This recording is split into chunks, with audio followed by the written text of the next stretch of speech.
noticias y las banalidades. Le tengo miedo. Me pidió perdón, me dijo que era cierto, en fin. No supe, no tenía el valor. Un sonido tan raro, pero un sonido tan...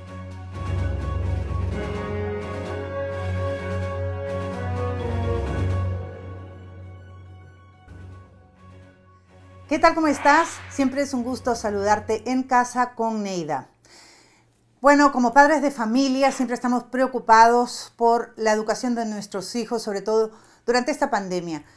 2 años de preocupación en Estados Unidos porque muchos niños están regresando a los centros educativos y se están contagiando con el COVID, a pesar de todas las medidas de bioseguridad que se han estado tomando.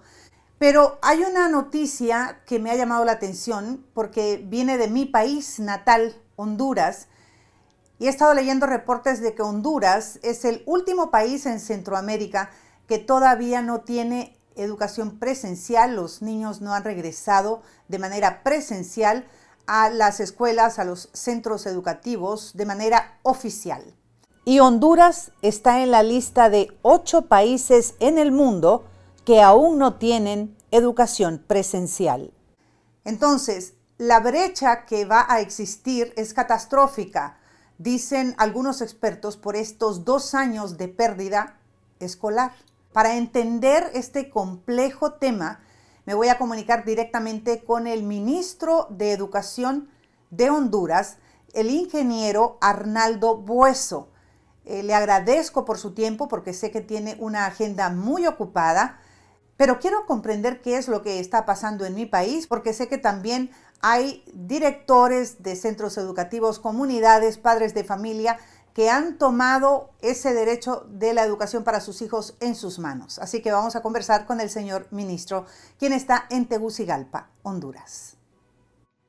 Gracias, Neida. El placer es mío. Es un honor estar en este espacio de entrevista contigo. Estamos bien, trabajando casi 24/7. La educación requiere ese nivel de compromiso y sacrificio. Y muy contentos de estar apoyando al pueblo hondureño en este tema tan esencial para el desarrollo. Y es una situación bien compleja que realmente me llamó mucho la atención y por eso quería conversar con usted, porque estaba leyendo información de que Honduras es uno de 8 países en el mundo que no tienen en este momento clases presenciales durante esta pandemia y es el único en Centroamérica que no ha regresado a las aulas como el resto de los países. Entonces, para mí es muy importante que usted nos explique cuáles son estos retos, por qué Honduras está atrás, considerando que la educación es tan importante. Bien, Neida, mira, desde febrero del año pasado, justo días antes de que se diera el primer caso de COVID en nuestro país, nosotros iniciamos el trabajo para tener una estrategia de atención a los estudiantes de forma no presencial. Y fuimos el primer país de Centroamérica en tenerla habilitada. Le denominamos Te Queremos Estudiando en Casa. Y eso nos permitió, Neida, que un 12 de marzo del 2020 se tomara la decisión de cerrar las escuelas, pero el siguiente lunes, no fue un viernes, el lunes estábamos ya con la estrategia Te Queremos Estudiando en Casa, que significaba todo un marco de atención al estudiante utilizando otro tipo de alternativas que no fuesen presenciales.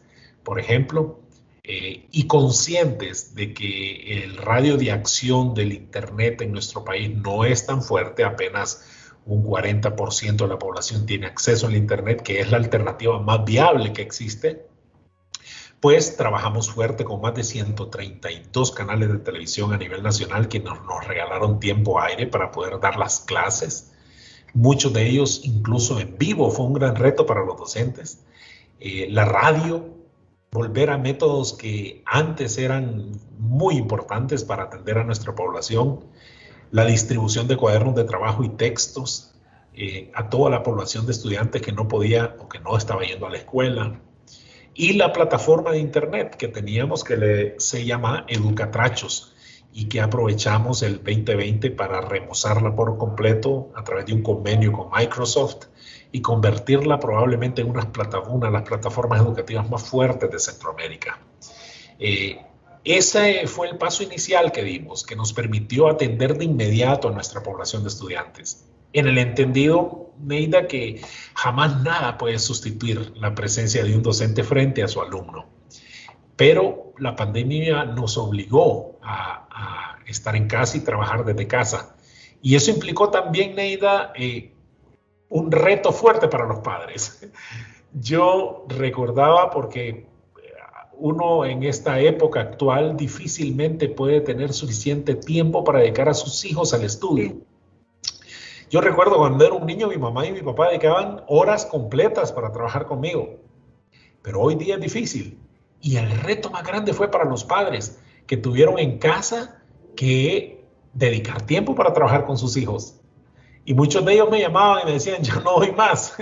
Pero bueno, creo que Dios nos dio la oportunidad también, en medio de toda esta crisis, en medio de toda esta catástrofe que hemos vivido, de tener espacios importantes para trabajar como familia y volver a tocar esos valores que nos permite fortalecernos como tal y empezar y crecer en ese sentido. Así que esa estrategia Te Queremos Estudiando en Casa fue el paso inicial. Terminó el año 2020 y nosotros no finalizamos el año escolar hasta febrero del 2021, porque en noviembre iniciamos todo un proceso de reforzamiento a los estudiantes que por una u otra razón no estuvieron en el sistema o salieron del sistema. Entonces, de noviembre a febrero hicimos todo un proceso de campamentos lúdicos para poder atender la población que se había salido. Y eso nos ayudó a rescatar más o menos unos 70,000 estudiantes con quienes pudimos trabajar del 1.8 o 6 millones de estudiantes que teníamos matriculados el 2020. Entonces, eso nos fortaleció. Y el día que finalizamos el año escolar 2020, arrancamos el año escolar 2021. Así que no hemos descansado. Y el 2021 partimos de las lecciones aprendidas del 2020, porque esto nos agarró por sorpresa. Si bien es cierto, nos preparamos y trabajamos una estrategia, tampoco es que teníamos las condiciones para poder desarrollar todo un mecanismo de atención como probablemente en otros países se pudo hacer. Aunque los estudios nos dicen que esto fue una catástrofe mundial en términos educativos. Entonces hemos avanzado la estrategia del año 2021 y ahí va implícito la semipresencialidad.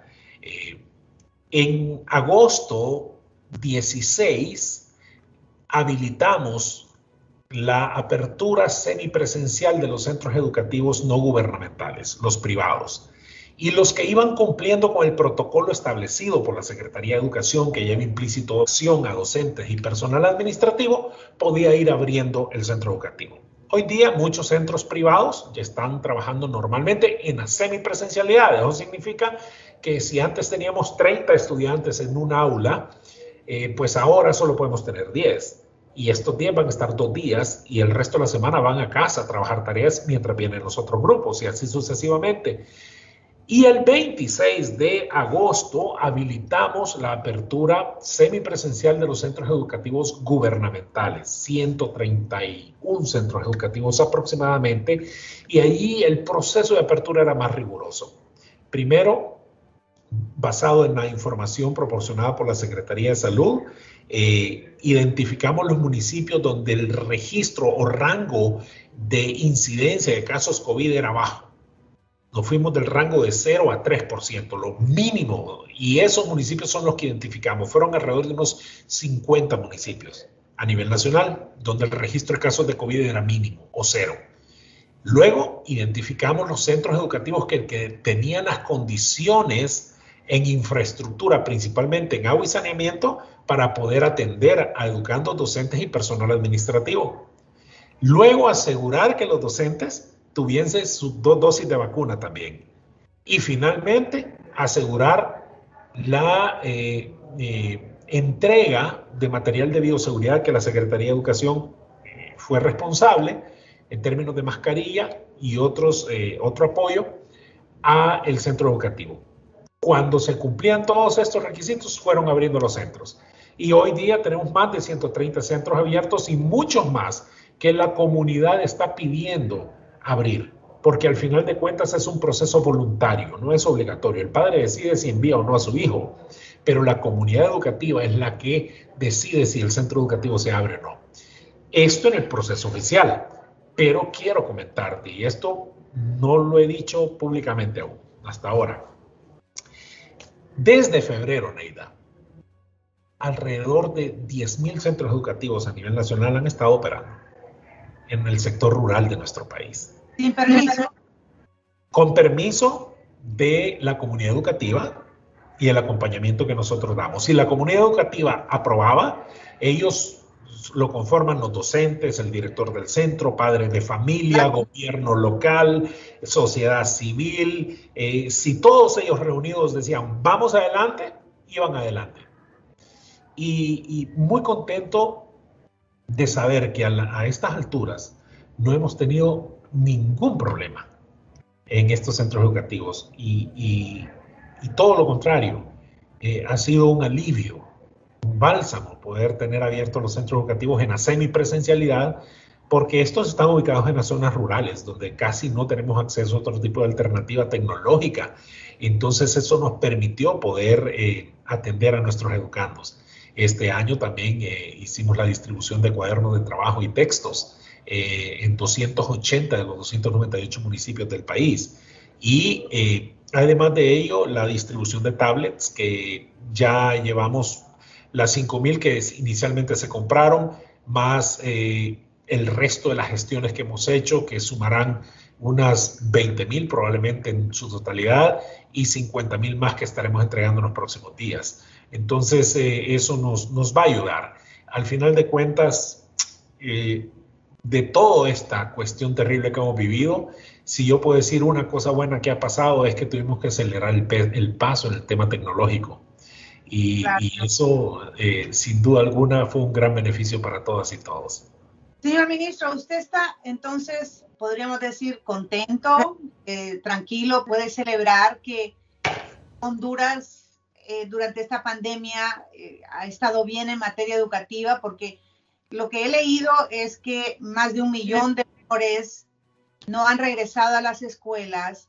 Y otro dato que estaba leyendo del Observatorio de la Educación de la Universidad Pedagógica es que el aprendizaje ha disminuido de un 20 a 30% y hay un gran nivel de deserción escolar. O sea, la situación es difícil en Honduras como en otros países, pero según los reportes, nuestro país está a la cola, está atrás. Según lo que usted me está diciendo, le puedo sentir una satisfacción, si se puede decir. ¿Usted está satisfecho? En el marco de la emergencia y las atenciones que teníamos que dar, no nos quedamos de brazos cruzados, Neida, y buscamos las alternativas necesarias para poder atender a nuestra población de estudiantes y de docentes. El problema y la crisis educativa no es producto de la pandemia. Esto ha sido histórico en nuestro país y lo que vino fue a acrecentar la crisis, la pandemia. Entonces no es que se han mejorado los niveles, no es que se han mejorado los indicadores, es que hemos tratado de sostener el sistema educativo a pesar de las circunstancias que vivimos por 1 año y medio, circunstancias críticas, en donde el objetivo primero era salvar vidas. En ese sentido, yo siento satisfacción de haber podido avanzar con una diversidad de alternativas que pusimos a disposición del pueblo hondureño para poder continuar con los estudios. Evidentemente, los planes que nosotros teníamos para desarrollar el 2020, el 2021 en términos de transformación en la educación se vieron truncados, porque tuvimos que atender una emergencia, acciones que no estaban previstas. Por ejemplo, más de 700 centros educativos que fueron destruidos por los huracanes Eta y Iota. Eso no estaba en nuestra agenda. Cuando una cantidad enorme de centros educativos ya estaban destruidos, ya tenían problemas. Más de 5.000 centros educativos a nivel nacional tienen problemas de agua y saneamiento. Y a esto le sumamos los 700 que se dañaron. Ha sido un golpe terrible. Pero tenemos en proceso de recuperación 360 centros educativos en este momento y financiamiento para 1.120 centros educativos. Y muy probablemente a finales de octubre tengamos ya el financiamiento para poder atender y mejorar 5.600 sistemas de agua y saneamiento en igual número de centros. Entonces no nos hemos quedado de brazos cruzados.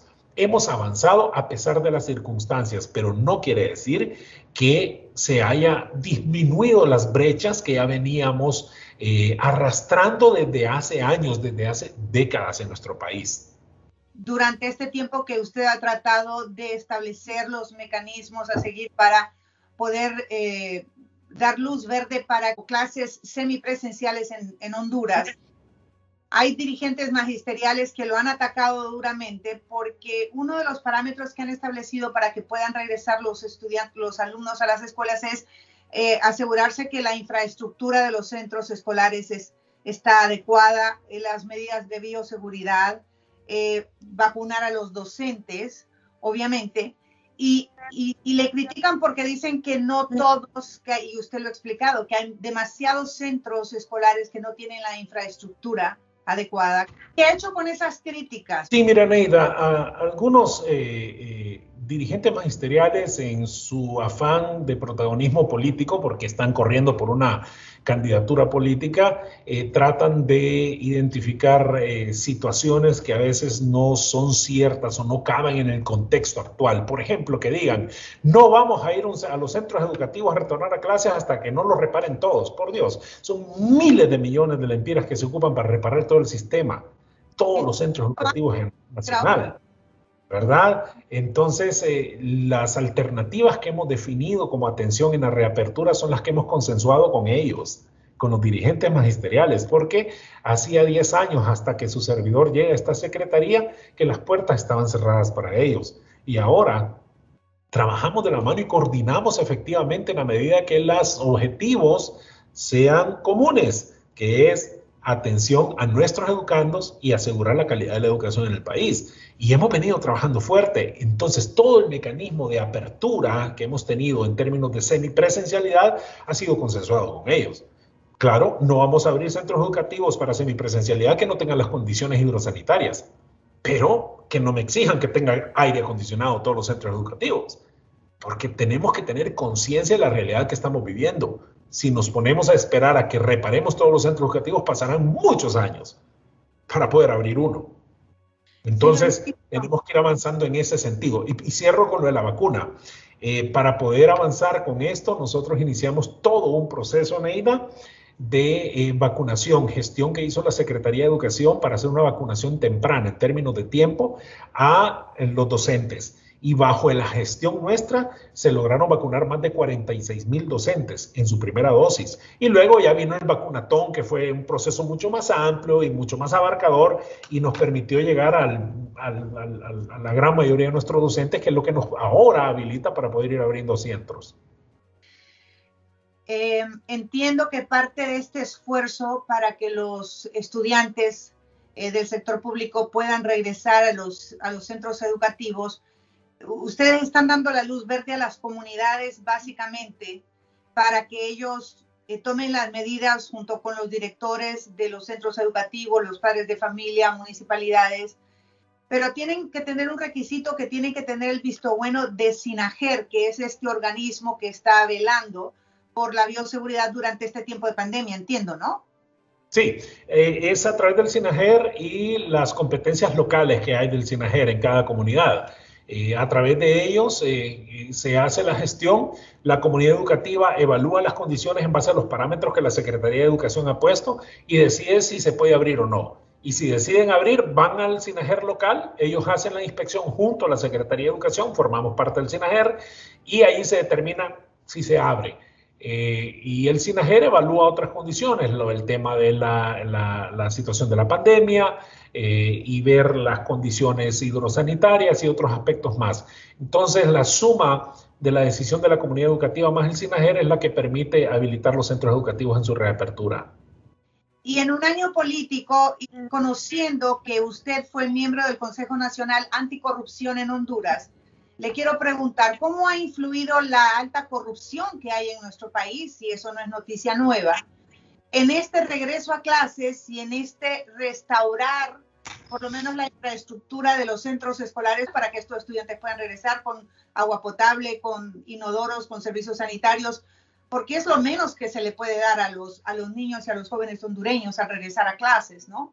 Gracias por recordar el tema del Consejo Nacional Anticorrupción, porque aquí en nuestro país muchas personas se les olvida rápido el actuar que uno ha tenido en tiempos anteriores, y mi lucha por contra la corrupción ha sido de años, y que yo esté en la Secretaría de Educación no me exime de que yo siga con esa bandera de lucha permanente, y he tratado de asegurar de que de esta Secretaría podamos trabajar con absoluta transparencia y blindar de cualquier riesgo que exista de corrupción, porque la corrupción existe y ha existido, y en época de pandemia probablemente se abren muchas más ventanas de oportunidad si no tenemos las precauciones del caso. De año electoral. Y año electoral. Entonces hemos tratado de blindar al máximo, trabajando de la mano con múltiples actores, con el FONAC, con el mismo COEP, con muchos actores más, la coordinación con el CNA también, para asegurar avanzar a paso firme en estos procesos. Te doy un ejemplo. Hubo procesos fracasados de concurso anteriormente, y gracias a Dios, Neida, del año 2019 logramos tener un proceso de concurso que, si bien es cierto, tuvo problemas como cualquier otro proceso, pero fue culminado con éxito, y logramos tener a más de 5,000 docentes en el sistema ya, que concursaron, aprobaron, y hemos avanzado en los últimos 2 años con paso firme en ese sentido. Entonces, no todo es malo y no todo avanza de esa forma. Hay acciones concretas, fuertes y poderosas que hemos venido desarrollando, y que han sido absolutamente transparentes por el bien de nuestro país, y muchos actores lo hemos venido haciendo. Hay un detallito, Neida. Tú mencionas de 1 millón de estudiantes. Es cierto. Es una cantidad que oscila entre 800,000 y 1 millón de estudiantes, de jóvenes, que no están en el sistema. Y esto ha sido por los últimos años, por muchos años. Y se ha mantenido entre 800,000 y 1 millón que no entran al sistema. Evidentemente, en época de pandemia es más crítica la situación, porque teníamos las escuelas cerradas. Pero este millón de estudiantes es a lo largo de los años, y por eso es que hemos venido luchando en buscar alternativas para llegar a ellos y asegurar que estén en el sistema. Por ejemplo, hace unos meses atrás lanzamos el bachillerato virtual. No tienes idea el nivel de aceptación que ha tenido, y para los migrantes. Yo no imaginé que esto iba a suceder, pero tenemos compatriotas hondureños que están en España atendiendo vía virtual el bachillerato. Y estas alternativas son las que hemos creado para poder ir reduciendo esa brecha que ha sido por años y ha existido por años, y que tenemos que buscar alternativas permanentes para ir reduciéndola paso a paso. El año 2019 logramos aprobar el Plan Estratégico del Sector Educación en nuestro país, que va del 2019 al 2030, que es un plan poderoso que fue trabajado con múltiples actores. Y me parece, yo que vengo del sector de sociedad civil y trabajando fuertemente en esos temas, un plan exquisito que tiene absolutamente cubiertas todas las aristas. Lastimosamente, tenemos que sentarnos y retomarlo y reevaluarlo, porque el contexto cambió con la pandemia. Pero los ajustes que tienen que hacerse son mínimos. La realidad está plasmada ahí, y esa es la gran guía que se debe de utilizar en esta Secretaría de Educación y en la educación a nivel nacional, porque a mí me toca solamente una parte. Está la educación universitaria y la no formal también, que como un todo debe avanzar. Y ese es el plan estratégico que está definido y el que tenemos que retomar ahora, hacer ajustes, y que debe ser nuestra guía para los próximos años. ¿Los centros privados ya han estado trabajando de manera presencial o solo semipresencial? Semipresencial. Ellos tienen que acatar las disposiciones de la Secretaría de Educación, y la semipresencialidad es una opción. La presencialidad va a ser opción en el futuro en la medida que vayamos cubriendo mayor población con la vacuna y que los casos COVID vayan reduciéndose. Pero en este momento es la semipresencialidad. Los institutos no gubernamentales, los privados, forman parte del sistema también. Y tenerlos cerrados sería catastrófico para nosotros, porque es un alivio, es una fuente de alivio tener abiertos los privados, ¿verdad? De lo contrario, se sobrecargaría demasiado los gubernamentales y no tendríamos capacidad. Entonces hemos estado trabajando de la mano, apoyándoles, al 100%. Aquí el COEP ha tenido una labor importante y hemos coordinado muy bien con ellos para asegurar que todos vayan de forma gradual abriendo de forma semipresencial. Ellos tienen otras condiciones. Las condiciones de infraestructura son totalmente diferentes a las gubernamentales. Hay la capacidad de poder transportar a los estudiantes en buses de ellos mismos. Entonces, en las ciudades grandes es muy diferente abrir un centro gubernamental, que no lo voy a abrir aún, a un privado que tienen sus propias condiciones. Los padres tienen la capacidad de darle la bioseguridad completa a sus hijos, tener pruebas, y las condiciones hidrosanitarias son espectaculares. Entonces, en ese sentido fueron aprobados los centros privados para su reapertura, y hasta el momento no hemos tenido ningún problema desde el 16 de agosto, y de forma gradual han venido abriendo el resto. Usted fue juramentado como ministro de Educación de Honduras en diciembre del 2018 por el presidente Juan Orlando Hernández, ¿verdad? Sí. Lleva 2 años con 9 meses en su puesto. Y estaba leyendo en los periódicos de esa época que usted dijo: es importante que el pueblo hondureño conozca hacia dónde nos vamos a mover, y con el paso del tiempo, pues sea el pueblo el que me evalúe. Así es. Después de lo que ha pasado y cómo usted ha manejado la situación, ¿qué puntuación cree que el pueblo hondureño le está dando a usted como ministro de Educación, ingeniero? No he pensado en eso. No he pensado en eso. Es una acción que es potestad del pueblo hondureño evaluar y tomar la decisión de la gestión que uno tiene, Neida. No, sinceramente, no. Yo he tenido opiniones diversas en la mesa con múltiples actores que han, el simple hecho de haber abierto las puertas a diversos actores y trabajar de la mano con ellos significa una acción importante en el desarrollo de la educación en nuestro país. Aquí han sucedido cosas que por años no habían sucedido. Aquí también, además de los estudiantes, mi prioridad fue atender a los docentes, Neida. Y en los 3 años de gestión hemos tenido 3 incrementos salariales muy merecidos para los docentes.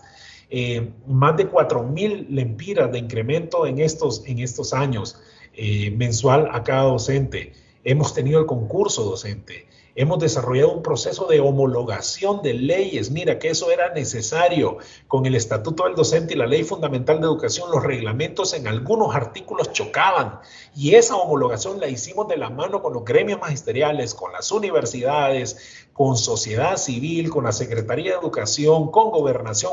Juntos en esas mesas de trabajo desarrollamos ese proceso, y hace unas semanas atrás fue aprobado. Y esa homologación permite, por ejemplo, a que los docentes ya no tengan que esperar 2 años para exonerarse, sino que solamente 6 meses como estaba antes.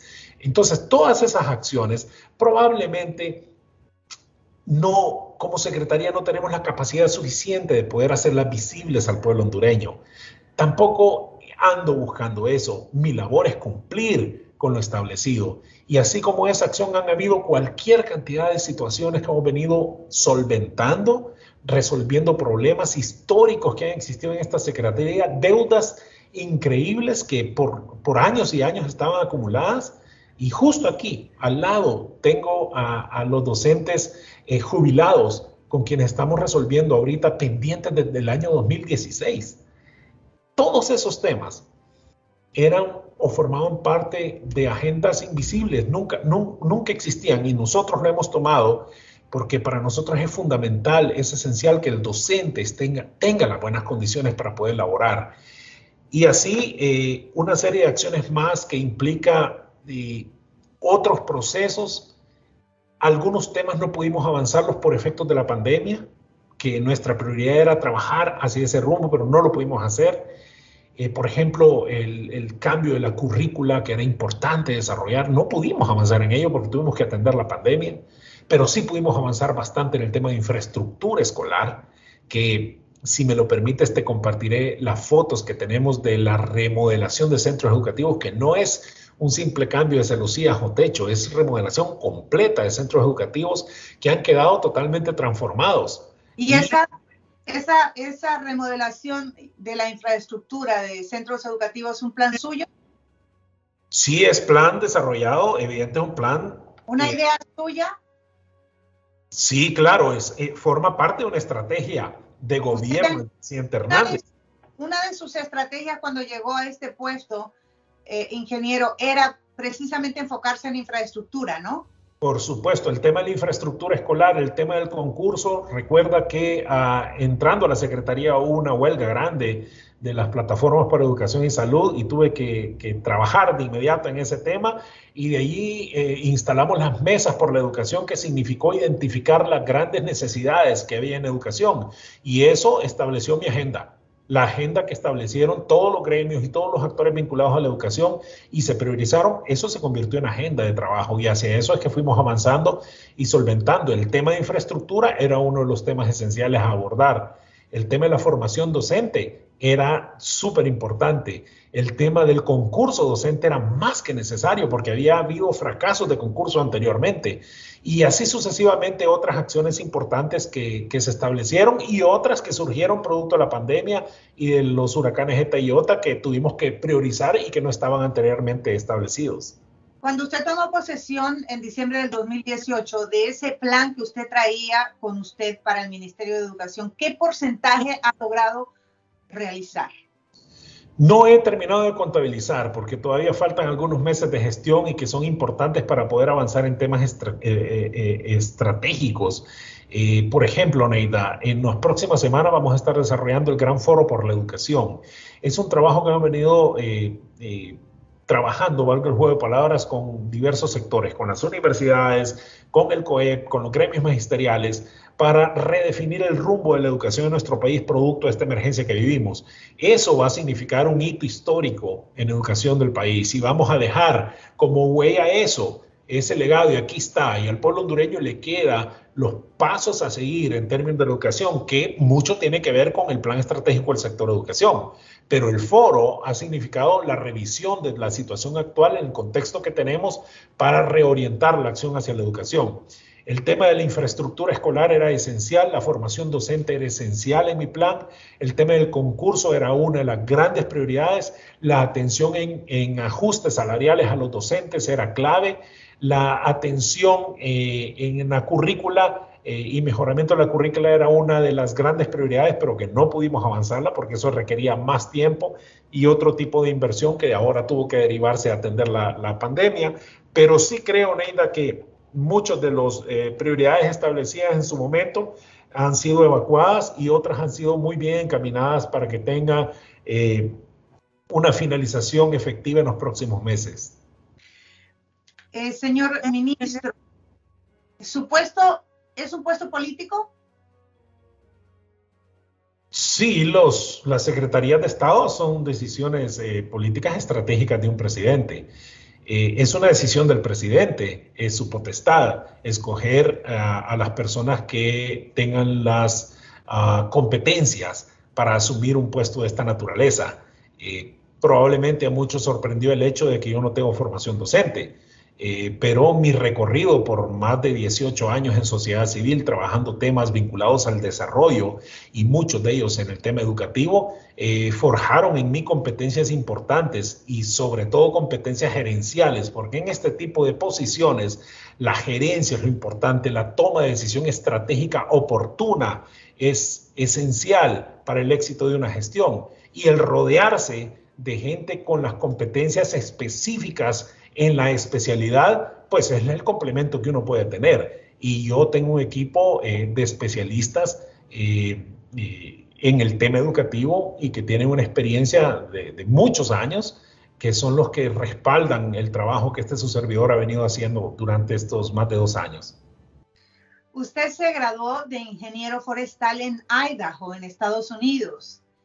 ¿Cómo fue esa experiencia, vivir de este lado en Estados Unidos, en un estado como Idaho? Sí, es un choque cultural importante, porque no solamente fue ir a Estados Unidos, sino a una región de Estados Unidos donde los latinos realmente no, en aquel momento, no abundaban. Llegué a la Universidad de Idaho y fue producto de una beca que me gané con USAID. Yo estudié primero en la Escuela Nacional de Ciencias Forestales y trabajé en el año 90, 91 y allí logré obtener esta beca que me permitió irme a la Universidad de Idaho, en aquel entonces una de las mejores ranqueadas en el tema forestal. Llegando allá fue un choque. sí, definitivamente, pero rápidamente uno se acomoda a las circunstancias y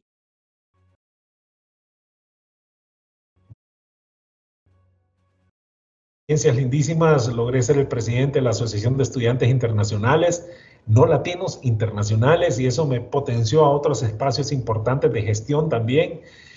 Y no solamente la experiencia forestal, sino la interculturalidad que existe ahí permite conocer diferentes situaciones de vida que le permite a uno forjarse también.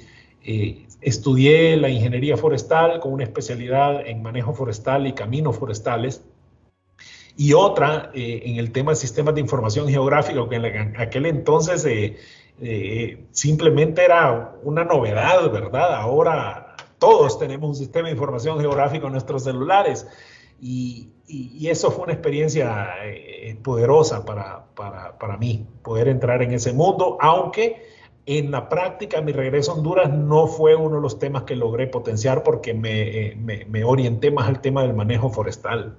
Pero sí fue una linda experiencia en Idaho. ¿En qué año estuvo? Me fui a finales del año 91 y regresé en el 94. Ese fue. ¿Era soltero o ya estaba casado? No, mira que fue una situación bien compleja. Me fui 4 días después que mi hijo nació. ¡Wow! El segundo hijo nació. Fue, híjole, solo recordarlo me conmueve porque fue doloroso dejarlo a él y a mi hija, que ya tenía un poco más de 1 año, casi 2 años. Y me casé en esos días también. Y luego me fui. Ya este hijo, que dejé 4 días de nacido, se casa ahora en diciembre. Él vive en España. Gracias. Y luego, bueno, la vida evolucionó, avancé, tengo un matrimonio nuevo, ya sobre los 20 años de casado y un tercer hijo. Y sumados los hijos del primer matrimonio, de mi matrimonio, el matrimonio de mi esposa, ya suman 5 hijos. Así que creció la familia. Qué bueno. Usted nació en Concepción del Norte, en Santa Bárbara. Sí, sí. ¿Y todavía tiene familia ahí? Sí, tengo familia. Mis padres fallecieron. Mi padre murió en el 98, docente. Mi madre murió en el 2010, docente también. Pero sí tengo muchos primos, tíos que viven en Concepción, y yo cada que puedo voy y visito mi querido pueblo, porque existe un fenómeno interesantísimo. Yo cada vez que puedo lo digo, Neida. La escuela de mi pueblo lleva el nombre de mi abuelo paterno, se llama Miguel Ángel Bueso, y el colegio de mi pueblo lleva el nombre de mi abuelo materno, Manuel Hernández Madrid. Y da la casualidad que yo soy hijo único del matrimonio, entonces nadie más en este mundo tiene el privilegio de decir la escuela lleva el nombre de mi abuelo, el colegio lleva el nombre de mi otro abuelo. Y mira, entonces hay un peso en mis espaldas porque soy el ministro de Educación también, y trato de buscar siempre alternativas dentro de las posibilidades personales, con amigos y dentro de la misma secretaría, de apoyar a los centros educativos de mi pueblo, que es uno de los pueblos más pobres también de Santa Bárbara. ¿Cómo fue su infancia? Interesante, porque al ser hijo único había mucha aprensión, ¿verdad?, de parte de mamá, y eso no permitía a uno tener muchas libertades en un pueblo, ¿te imaginas? Pero aún así fue súper divertida. La infancia en un pueblo no tiene comparación con lo que en una ciudad puede tener uno. Peor ahora en esta época. Allá era espacios lindos, el ir a la escuela era una felicidad extrema cada día, poder tener la aventura de ir a la escuela, porque quedaba un poquito largo de la casa, el regresar a la casa con todos tus amigos, el poder compartir con ellos, el poder jugar una potra, el poder ir a la poza a nadar, en fin, tantas situaciones lindas que uno vive como niño en un pueblo, que ahora con mi hijo Sebastián, que tiene 16 años, él cuando va a un lugar, a una zona rural, le veo los ojitos, ¿verdad?, que se llenan de alegría porque él no ha tenido la experiencia de estar en un lugar tan abierto y con tanta libertad, ¿verdad? Que hoy por hoy digo, lo más lindo que pude tener en mi infancia fue la libertad, a pesar de la aprensión de mi mamá por ser hijo único, ¿verdad? ¿Era buen estudiante usted? Sí, gracias a Dios y por la presión de mi madre también, que ahí estaba encima. Fui muy buen alumno en toda la escuela, en el colegio, en los primeros años también, ya en el bachillerato, ya uno a los 15, 16 años, ya la cuestión es difícil, pero nunca me descuidé, nunca me descuidé y bueno, hasta que finalicé todos mis estudios. ¿Tenía que caminar mucho para ir a la escuela? Sí, es que queda un poquito retirado de mi casa y queda en un cerrito, sí. Entonces, unos 15 minutos caminando, pero eran caminatas divertidas, ¿verdad? Súper divertidas. Mi papá tenía un machito y él me ensillaba el macho y yo me iba en el macho con mis amigos. O sea, yo me iba, ¿verdad? Pero ya cuando no me miraba a mi papá, montaba a todos mis compañeros en el macho y nos íbamos todos en el pobre macho, ¿verdad? Conejo se llamaba el macho, hasta la escuela. Entonces te imaginas, ¿verdad? La aventura que era ir encima de Conejo todos. Pero éramos chiquitos, ¿verdad? Y flaquitos todos. Entonces ahí cabíamos y Conejo muy pacientemente nos transportó por 6 años. Qué tan lindas, ¿verdad? No, impresionante. ¿Recuerda algún maestro o maestra en particular que marcó su vida? Sí, mis 2 maestros de primaria, el profesor Máximo Bu y la profesora Rubia Eugenia Caballero. Tengo una anécdota que compartirte. La primera semana de gestión como ministro, lo primero que hice fue buscar a mi profesora Rubia Eugenia y a identificar a todos mis compañeros de escuela y me fui para mi pueblo. Y estuve con ellos, compartí con ellos, almorzamos juntos, nos tomamos fotos. ¿Te imaginas tantos años? Muchos de ellos no los había visto por años y a la profesora tampoco. Y ahí pues con ellos reunido asumí un reto con ellos que por ellos iba a ser lo mejor en esta gestión para ellos, para mi pueblo, para mi familia y para Honduras. Qué lindo. Y durante estos 2 años, casi 3, ¿ha hablado con ellos y les ha preguntado qué les parece mi gestión o no? Sí, con la profesora Rubia me escribe permanentemente y yo estoy viajando constantemente a Santa Bárbara y tengo la oportunidad de sentarme con muchos de ellos y escucharlos y poder estar allí. Muchos de ellos, algunos son docentes, otros tienen otras carreras, pero la profesora Rubia siempre está pendiente, siempre me manda mensajes y me dice cosas y me sugiere y también hace reflexiones importantes, como también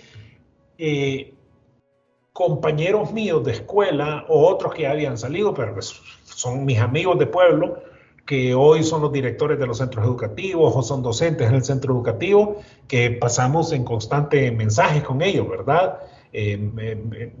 No sé si me ven como su jefe y yo tampoco lo veo como mis subalternos, son mis amigos, ¿verdad? Pero pasamos, la directora de la escuela, Miguel Ángel Bueso, pasa escribiéndome cada rato y yo también, ¿verdad? Me pasa mandando fotografías. El Día del Niño mandé bolsitas de dulces a los niños de mi pueblo, a la escuela, y ella se encargó de distribuirlos. Entonces estábamos viendo las fotos y es más, voy a buscar acá que me mandó algunas. Sí, pues, porque son pocas cosas que uno puede hacer por su pueblo y entonces yo me esmero en buscar alternativas, Neida, de poder atender a mi gente y evidentemente muchas de las acciones son personales, pues no son propias de la Secretaría de Educación, pero sí, bueno, aquí hay una fotografía tal vez, vamos a ver. Ajá, cuénteme. Las niñas que a pesar de la lluvia llegaron a traer su bolsita de dulces a la escuela. Y ahí me escribe, sigue lloviendo y los niños siguen viniendo por el detalle que les mandaste. Miré el fondo de la fotografía y el fondo de la fotografía es la casa de mi abuela. Hasta ahorita me doy cuenta que me había dicho eso, que mirara el fondo. Entonces, bueno, es bonito y mira, lo que voy a decir ahorita no tuve nada que ver yo. Pero el maestro del año a premiar, ¿verdad? Porque el 17 es el Día del Maestro. Y el maestro del año del departamento de Santa Bárbara es de mi pueblo y es un buen amigo también. Yo no tuve nada que ver, se los prometo. Fue seleccionado por una comisión especial y después por el departamento, una comisión del departamento, así que estoy muy contento también por ello. Qué bonito, ¿no? Esas bolsitas de confites a mí me recuerdan a mi infancia porque yo también soy de un pueblo. Sí. Oro con Mayagua. Y aquí tengo algunas todavía que me quedaron. Porque... ¿Y qué llevan esas bolsitas? Yo me acuerdo de mi niñez que me daban sí. Paletas y me daban Ajá. también... Llevan un jugo de manzana, llevan unas galletitas, llevan unos Snickers, bueno, es que todo ha evolucionado, ¿verdad? Antes eran los venaditos, aquí llevan los otros dulces y una bolsa de churros. Los churros no podían faltar. Sí, es bonita la bolsita. Y aquí personal suyo, de su bolsillo, de su dinero que usted mandó. Y no solo eso, sino de apoyo de todos mis compañeros. Ellos son los que se encargaron de ir a comprarlas, de ir a envasarlas, de distribuirlas. Y bueno, es parte de, ¿verdad? Y otras acciones que como Secretaría de Educación hicimos también, ¿verdad? Otro apoyo y regalos que llevamos a centros educativos, obviamente los más necesitados, a las zonas rurales más pobres, y llegamos a apoyar con recursos de la Secretaría también. Pero esto sí son iniciativas acá de mis amigos y propia. Qué bonito que se acerque a esa infancia que le marcó su vida, que le permitió pensar en grande. Yo creo que nuestros niños y jóvenes en nuestro país y en muchos otros países y en Estados Unidos, en el mundo entero, lo único que quieren es realmente que se abra esa puerta a la educación y las oportunidades que necesitan para poder desarrollarse. En este año tan difícil, en el mes patrio, que estamos celebrando 200 años, el bicentenario, ¿cuál sería ese mensaje que tiene usted para esas comunidades que ya están impartiendo clases desde febrero? O sea, que han estado tomando liderazgo personal para que los niños puedan ir de manera semipresencial o presencial. Hay escuelas que tienen presencial porque tienen los horarios más cortos, pero tienen sus clases hábiles. ¿Cuál sería ese mensaje en este momento, señor ministro, para esas comunidades, esos directores, esos estudiantes, padres de familia, municipalidades en general, que sí están haciendo su trabajo educativo en Honduras? Sí, Neida, primero mi gratitud, mi agradecimiento, mi respeto, mi admiración a los docentes, porque ellos son los que le dan vida a todo este sistema y son los que se han sacrificado. Neida, los docentes no estaban preparados para afrontar un momento tecnológico y ellos con recursos propios buscaron las alternativas para hacer sus videitos, para mandar su WhatsApp, luego se fueron perfeccionando, pero ellos con su iniciativa son los que lograron esto. Los que abrieron clases en febrero del 2021, a mí me decían, ¿lo va a sancionar? Les digo, no, yo primero renuncio a esta secretaría a sancionar a un docente que quiera dar clases. Yo voy a ir y le voy a apoyar y voy a estar de frente y voy a ser su escudo por cualquiera que lo quiera atacar. Y por eso yo nunca lo anuncié oficialmente, porque yo sabía que si lo anunciaba, los ataques iban a venir de muchos lugares.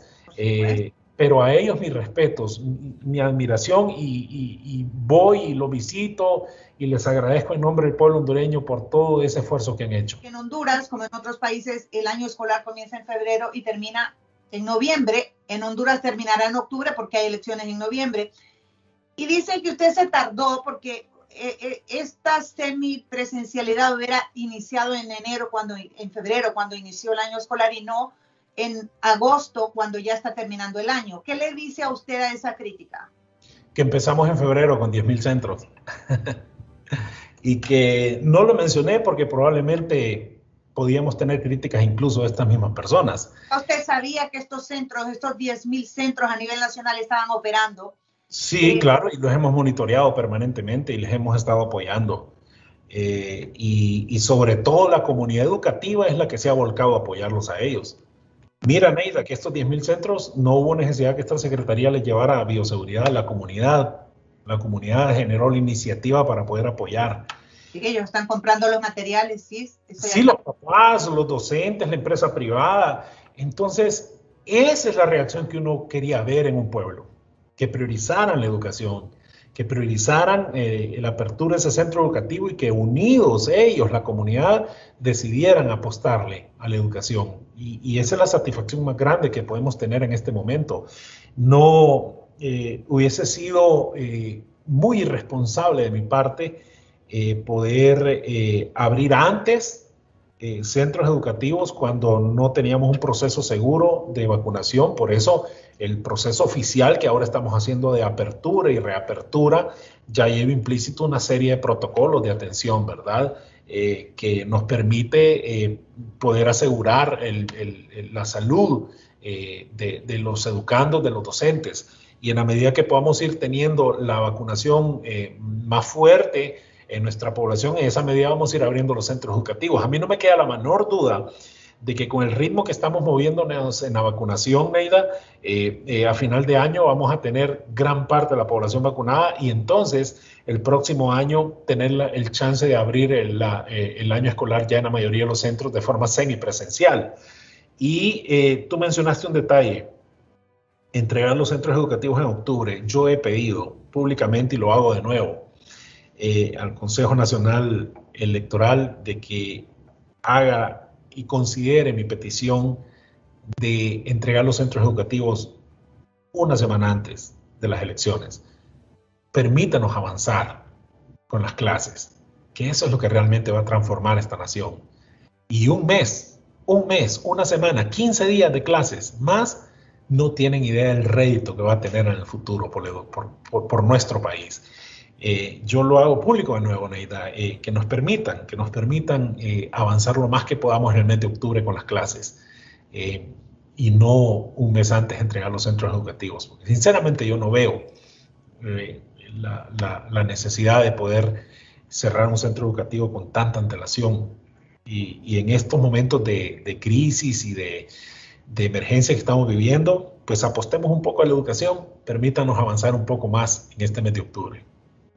¿Y tiene problemas para que le aprueben esa petición, para que no cierren un mes antes de las elecciones los centros educativos, ya que están empezando el 26 de agosto oficialmente la semipresencialidad, que lo extiendan porque las elecciones siempre han hecho que se cierre un mes antes los centros educativos? ¿Usted tiene problemas para que le acepten esta petición? Espero no tener problemas. Estoy esperando un espacio para reunirnos con ellos, con los comisionados y poder plantear oficialmente esto, aunque por escrito lo hemos hecho, y de esta forma tener anuencia de su parte. Eso va a ser una gran ayuda. Claro, yo creo que las cosas buenas hay que unirse para que se hagan posible. Yo pienso que fuera de lo que es la política y todo lo que puede implicar el organismo que en este momento pues se está llevando a cabo en Honduras, buscando puestos de elección y es prioridad la educación. Sí. Que por eso yo quería conversar con usted. Mi pregunta es, ¿el mandato de Juan Orlando Hernández termina? El pueblo hondureño espera que termine ahora con esta elección de noviembre y que para enero sea juramentado un nuevo presidente. Ahora, su puesto como ministro de Educación no está garantizado para cuando comienza el próximo año escolar en febrero en Honduras, ¿no? Es lo normal, a menos que el nuevo presidente lo ratifique en su puesto, ¿verdad? Es correcto. Mi gestión finaliza no necesariamente cuando termine el gobierno del presidente Hernández. Si él decide que yo salga antes, salgo antes. Y finaliza, en el mejor de los casos, cuando él finaliza su gestión. Mi deber es dejar muy bien estructurados los procesos para el siguiente año y que el ministro o la ministra que venga pues los tome en consideración o no, pero es mi deber dejar muy bien estructurado todo con este plan trienio que ya lo estamos aplicando del 2021 al 2023. Es un plan de la Secretaría de Educación que nos anticipamos a delimitar para que nos permita en este corto plazo poder recuperar mucho el tiempo perdido. Le llamamos el plan trienio 2021-2023 de la Secretaría de Educación y ahí están plasmados todas las acciones para los próximos 2 años.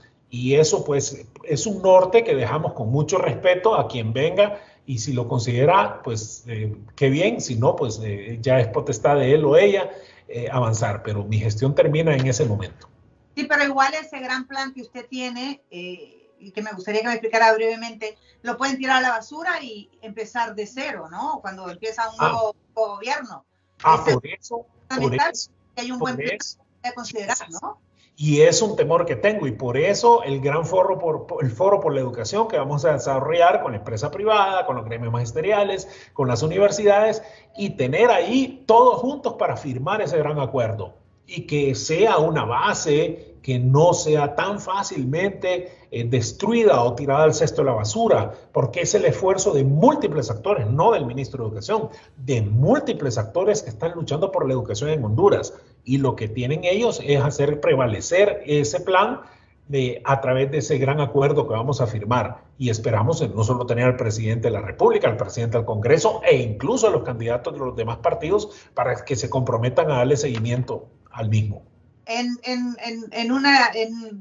pocas palabras, ese gran acuerdo que usted y muchas otras personas quieren dejar como legado, ¿qué implica para el año escolar que comienza en febrero en Honduras del 2022?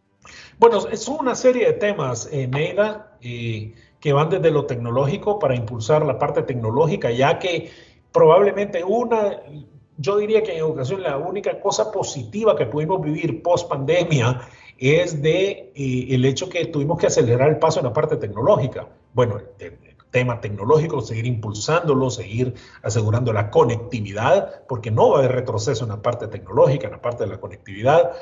Trabajar en el tema de la formación docente y permanente, porque otro gran hallazgo es que nos dimos cuenta que los docentes no estaban preparados para este tipo de eventualidad. Bueno, ya que hemos formado más de 60,000 docentes en un año ahorita para poder atender en esta emergencia, pues aseguremos un buen plan de atención a los docentes en una formación permanente. Que las universidades en la formación inicial también consideren cambios importantes en su currícula, porque de la formación inicial hay que hacer una transformación poderosa para los docentes. El tema de la infraestructura escolar, cómo ir avanzando en la parte de infraestructura y la tecnología en los centros educativos. Todo el tema vinculado a el cambio curricular que mencioné hace un rato en la entrevista, y eso va a tomar tiempo porque es una inversión grande. Entonces hay una serie de temas, Neida, que en la suma nos va a asegurar tener un paso más acelerado e ir reduciendo poco a poco las brechas que discutíamos hace un rato atrás en este espacio también. Pero con el mayor de los gustos te lo compartiré en el momento que lo tengamos finiquitado para que tú también lo puedas revisar y tener tu retroalimentación también. ¿Qué va a pasar en febrero del 2022? ¿Con cuántos estudiantes, cuántos niños y niñas y jóvenes van a los centros escolares públicos en Honduras? En este momento, el año 2020, iniciamos con 1.960.000 aproximadamente, cerca de los 2 millones. El año 2021 estuvimos rondando el 1.9 millones también. Y el 2022, el gran reto es llegar y superar los 2 millones. Pero además ir reduciendo esa brecha del millón que hablamos anteriormente, ¿verdad? Eso no es fácil. Y eso significa tener una serie de alternativas viables para poder atender a esta población que no necesariamente va a ir a un centro educativo, sino que tenemos que buscar atención en la virtualidad y otros espacios. Entonces, es por ahí que va el número y la prioridad que nosotros hemos establecido. No, sin duda es un gran reto porque 2 años sin ir a la escuela es demasiado tiempo. Hay demasiados niños en Honduras que no tienen acceso al internet, que no tienen acceso a la tecnología, esa es una realidad. Hay muchos centros que no tienen la infraestructura que se necesita sin pandemia, más aún con esta pandemia, más la destrucción de ETA e IOTA, y crear conciencia a nivel nacional de que hay que buscar maneras de que estos niños reciban el pan del saber, la educación, y que tengan la oportunidad de seguir adelante y no pasar 2 años sin educarse y que los pasen de grado, que esa va a ser otra catástrofe. Así que en febrero del 2022, ¿los niños en Honduras van a regresar presencial o van a seguir semipresencial? Semipresencial. semipresencial, y todo esto va a formar parte de un mecanismo de observación que nosotros tenemos establecido y que junto a la Secretaría de Salud, en el marco del SINAGER, vamos evaluando para ver en qué momento el próximo año podemos llegar a la presencialidad. Mientras tanto es semipresencialidad, y yo diría que el gran catalizador de todo esto va a ser el tema de la vacuna. En la medida que la población esté vacunada con sus 2 dosis, en esa medida el riesgo baja y en esa medida podemos ir abriendo los centros educativos. Le agradezco muchísimo, señor ministro, por este tiempo, esta conversación. Me encantó conocer un poquito más de usted y le deseo suerte en todo lo que tiene en sus manos. Muchas gracias, Neida. Es un honor poder tener este espacio en una entrevista contigo. He conocido toda tu trayectoria desde que estabas en Honduras. Gracias. Tu carrera en Estados Unidos también la he seguido, así que yo me siento muy privilegiado de haber formado parte de este espacio de entrevista contigo. Le mando un abrazo, señor ministro. Muchas gracias por todo lo que puede hacer por nuestra juventud, por nuestros niños hondureños en materia educativa. Ojalá que su familia esté bien, cuídense y seguimos conversando. Gracias, Neida. Un abrazo. Que Dios te bendiga. Bueno, le agradezco al ministro de Educación, Arnaldo Bueso, por este tiempo. Es importante conversar, charlar. Lo más importante es que si hay un problema hay que buscarle una solución, así que conversando yo pienso que es el primer paso, y esta charla para mí ha sido muy importante. Así que, señor ministro, muchas gracias por conversar conmigo aquí en mi canal en YouTube. Te pido que compartas este video con tu familia y con tus amigos. No te olvides suscribirte a mi canal, el canal de Neida Sandoval. Presiona la campanita para que te notifiquen cuando suba un nuevo video. Que Dios te bendiga.